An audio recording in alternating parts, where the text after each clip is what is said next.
During this video, I'll share how to set up CPT codes, or procedure codes for billing.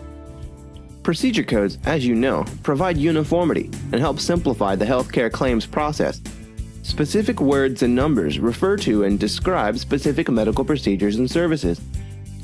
In this video, we'll cover the following important aspects.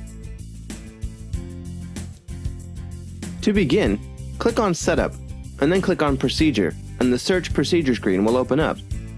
If we want to set up a list of procedure codes for our office, let's say I'm looking for the procedure code 99213. Enter the procedure code and hit Search. This is the procedure code 99213 with the description. If you want to edit the procedure code, click on the Edit button and the Encounter Procedure screen will open. Practice Suite Procedure screen has some really important additional features that allow you to control how a procedure needs to be populated while doing billing. For example, in addition to the code and description, we have the ability to specify if we should default a modifier. Let's say whenever I bill a certain procedure code, 83036, I always want to default the modifier to be QW, showing this is a CLIA waived test. So I can fill in the modifier, which will get defaulted as soon as I fill up the charge. We can allow up to 4 modifiers to be defaulted. The next field is the Global Period field. The Global Period is defined for each surgical HCPCS code. It can be 0 or 10 days following a minor surgical procedure, or 90 days for major surgeries.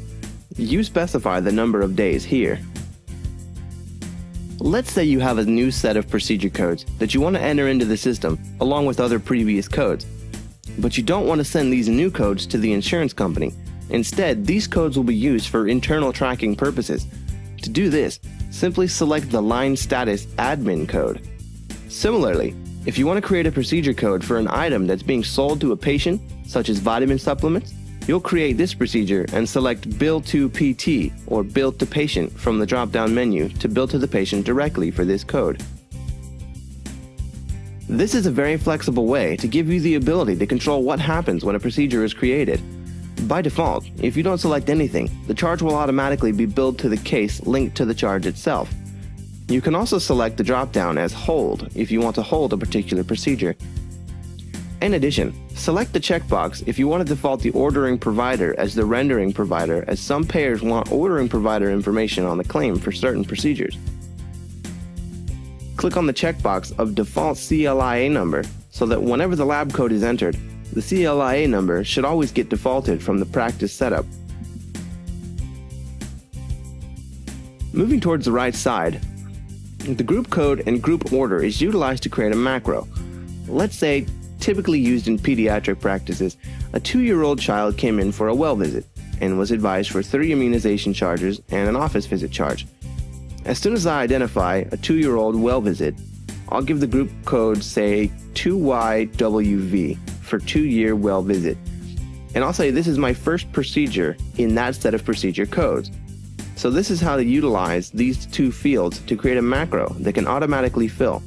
If you type 2YWV in the charge field, it will automatically load all the relevant procedure codes in that group.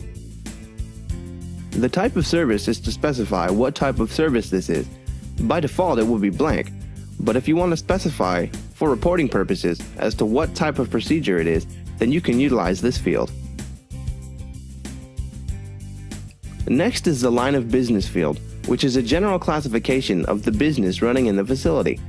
Let's say I'm a diagnostic imaging center, and I have an X-ray machine, sonography machine, MRI machines, and I want to know how each of these machines are doing in terms of monthly performance. Then I can create all different sets of procedures and assign a line of business, and we'll have a reporting capability where we can run a report by line of business. And we can understand that in this line of business, X procedures were performed in a given month, and this is the dollar value that you've collected. And once you've made all the changes, go ahead and save it. If you want to add any particular procedure codes, click on the Add icon and follow all these same steps. To look for any inactive procedures which were inactive in the past, you can pull them all up by selecting the checkbox. To summarize, we've just covered the following on how to set up a procedure code in the system.